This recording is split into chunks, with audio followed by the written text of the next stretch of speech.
Hey guys, welcome back to another little art doll video.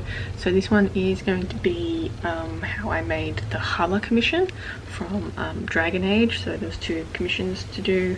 One was the Dreadwolf, so if you haven't seen that video, check that one out.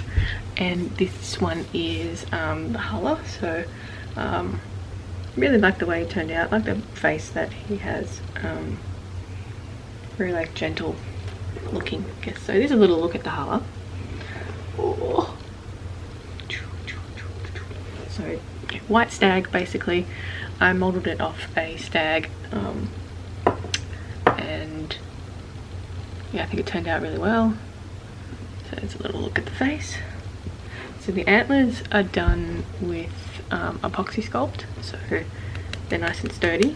So hopefully they survive the transit well. I think they will. And they have one of them, the main one has a wire armature inside of it, so it's nice and sturdy, and then the other ones are sort of piggybacked off that wire armature. And the face is sculpted out of Sculpey Original. Hooves are Sculpey Original as well. And yeah, faux fur, needle felt body, and a ball and socket armature. So if you want to learn how I made this Halla, then definitely stay tuned. Alright, so I'm starting off by painting some glass cabochons in a brown colour, and these will be for the eyes obviously. So I'm using some water-based acrylic paint. These work really well with polymer clays. I never really have like a reaction problem with them or anything. So once that's dry, I can start working on the head. So I use a aluminium ball for like a foil core, just for the armature, which acts as like kind of the skull. And I start covering it in polymer clay, so I'm using Sculpey Original for this, and sort of shaping out a really rough shape of the head. Now a stag's head is quite long, so the muzzle bit is quite long, so I need to have it slim and long to make sure it actually looks like a stag and not anything else. Starting to work on the mouth area, so I did a little lower jaw there, and then starting to work on where the nose is going to be. So I'm just extending that muzzle area to create that snout bit, and just sort of bulking out the rest of the head.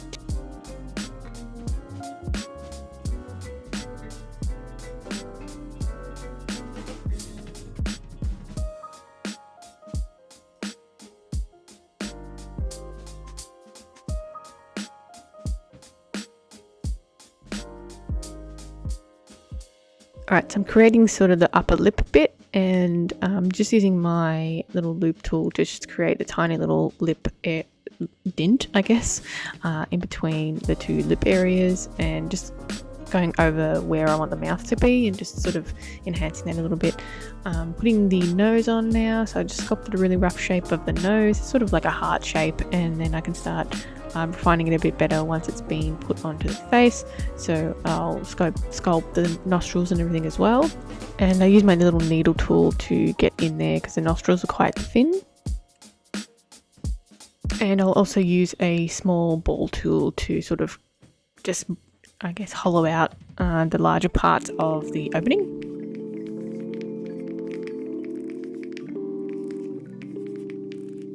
Alright, and I can start working on the eye area. So I'm just doing these two balls of clay just for the eye sockets, because their eyes are quite pronounced, so you want to have the eyeballs in like a larger socket so you can put the cabochons on top of that.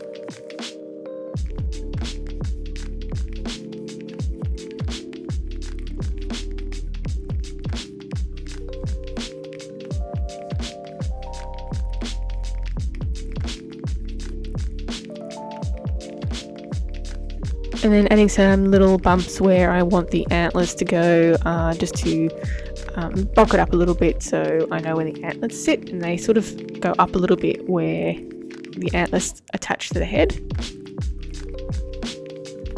Alright, added the glass cabochons on the eyes, making sure I've got they're both symmetrical, and then I can start creating the eyelids. So I just use some snake-like bits of clay and just start blending it in and creating an eyelid with my needle tool.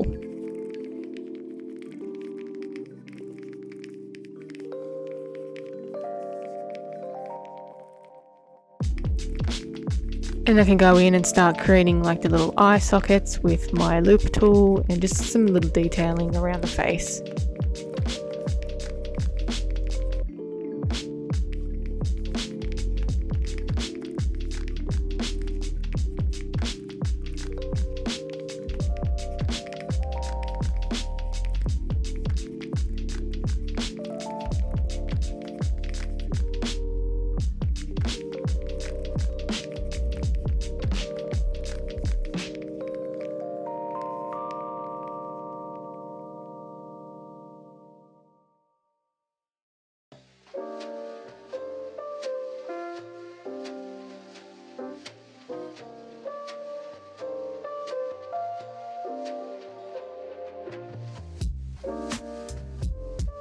I spent a bit of time just creating the eyelids and the gaze that I wanted to look, because I wanted a sort of softer look. I didn't want like an angry one like the Dreadwolf, so I spent a bit of time just creating those eyelids. Moving on to the ears, so I do 2 balls of clay roughly the same size and shape them off the head so they're roughly the same shape as well, and then I can attach them to the head and blend them in a bit better.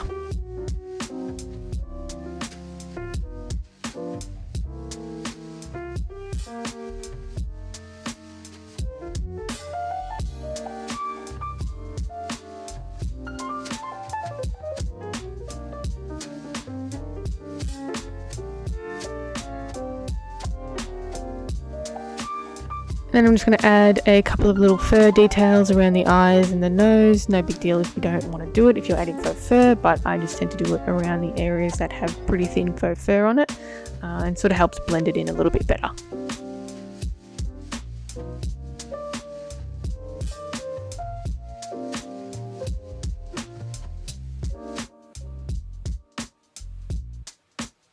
So for the hooves, I do 4 balls of clay, roughly the same size, and start shaping them, all pretty much the same size.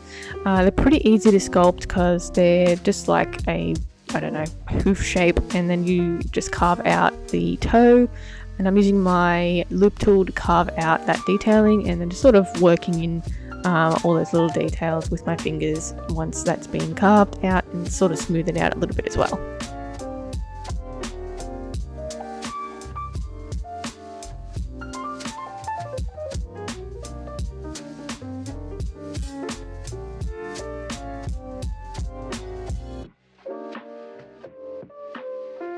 And also adding some detailing on the sole of the hoof as well, so just carving a little bit of detailing out there.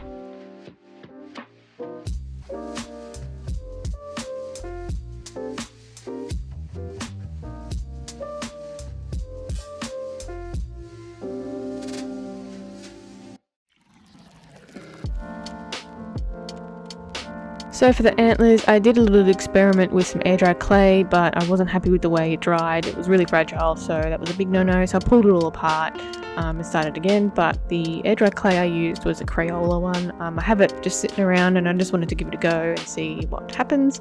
I've placed a wire armature for like the main part of the antlers, and that's just gonna sort of hold the bulk of it, and I placed it inside the head as well after it's been baked. So I moved on to using epoxy sculpt because it's super durable and sort of dries rock hard, so there's not a huge chance of it breaking unless you actually try to break it. And I'm just sort of sculpting the main one first, and then I'm going to let that dry and then add the rest of the antlers.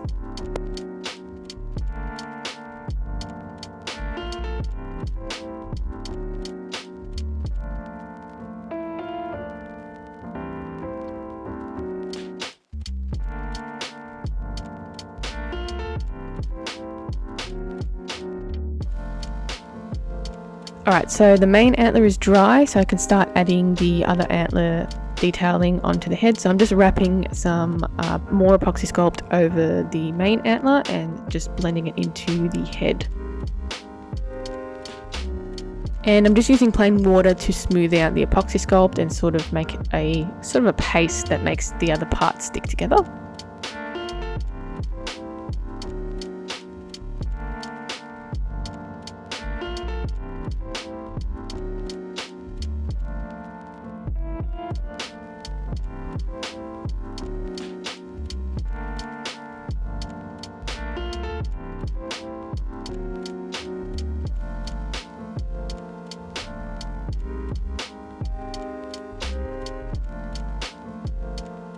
And then I'll add some smaller bits to the sides of the antlers as well, just what I think looks good and sort of what I want it to look like on the images as well.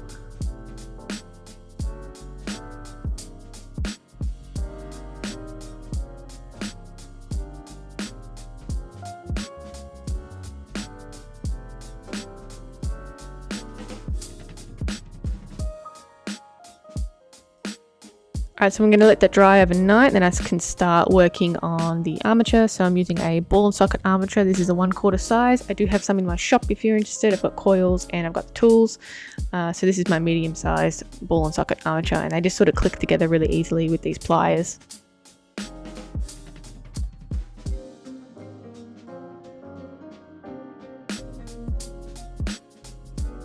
Once the armature's done, I then wrap it around with some pipe cleaners, and that helps with my needle felting.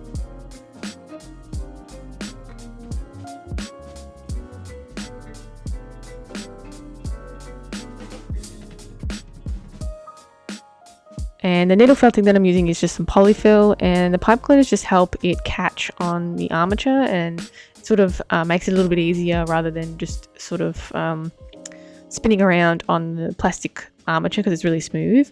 And then I just get my needle felting tool and just start needle felting.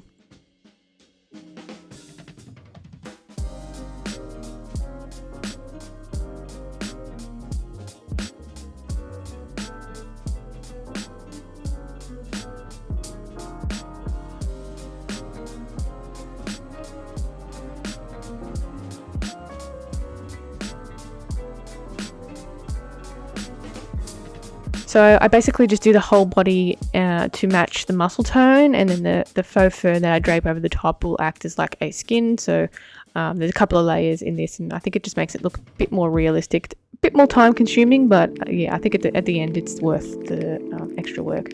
So once the needle felting has been done, I can start working on the body. So I work on the torso piece first, and I start pinning the pieces first, and then trimming some excess off so I can sew it all together.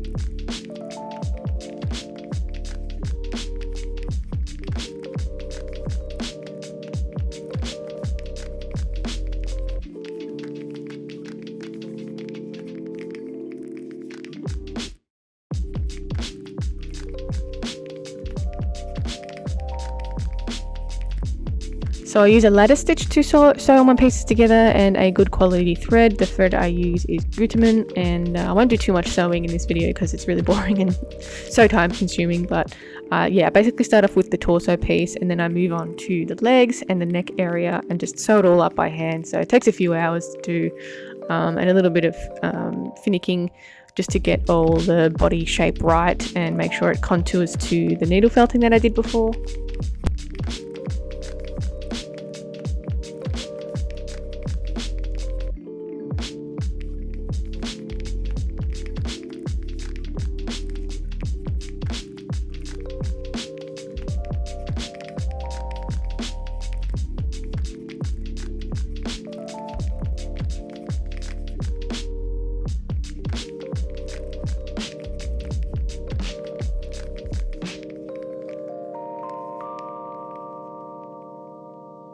So once that's all sewn up, I can start gluing the pieces together. So I glue the legs to the feet, and I glue the neck to the head as well. And I use a tacky fabric glue for this and leave it to dry for at least a couple of hours, but preferably overnight, so it's really adhered to the polymer clay. So I normally paint my pieces off, but I've got to paint them first. So I'm painting them once it's been attached to the doll. I'm just doing the hooves in a black, and I'm just doing a couple of things on the head as well in black, and inside the ears pink. And I'm using a water-based acrylic paint, nothing too special, but they work pretty well with polymer clays. The antlers, I'm doing a realistic colour, again using water-based paint. So a couple of layers of different coloured paints to achieve the realistic antler look. And I've got a couple of reference images on the computer next to me to make sure I'm getting the colours right.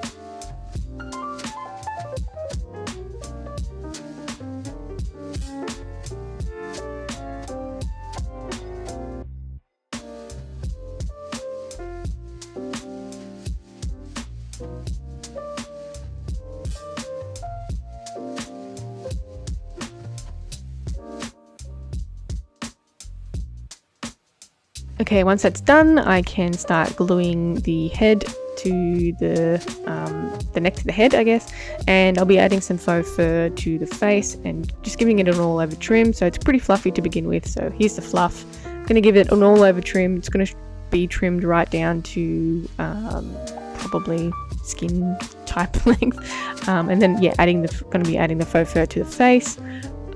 And just adding some extra little detailing once the fur has been applied, because sometimes you lose a bit of details once you've applied the faux fur. So just going in and adding all those little details to make it a bit more realistic. So it's usually just around the eyes again and the nose area.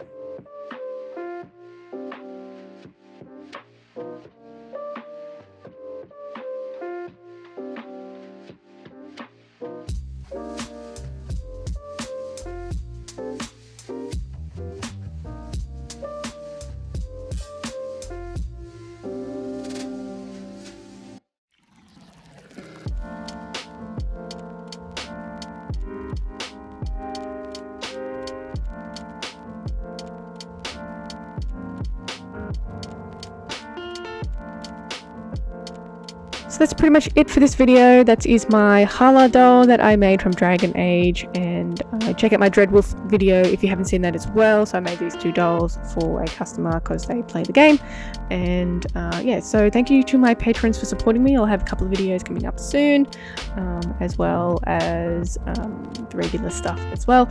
So check that out, and you can also find me on Instagram, Facebook, TikTok at Creatures of Nat, and my shop creaturesofnat.com, and I will catch you in the next one. Bye.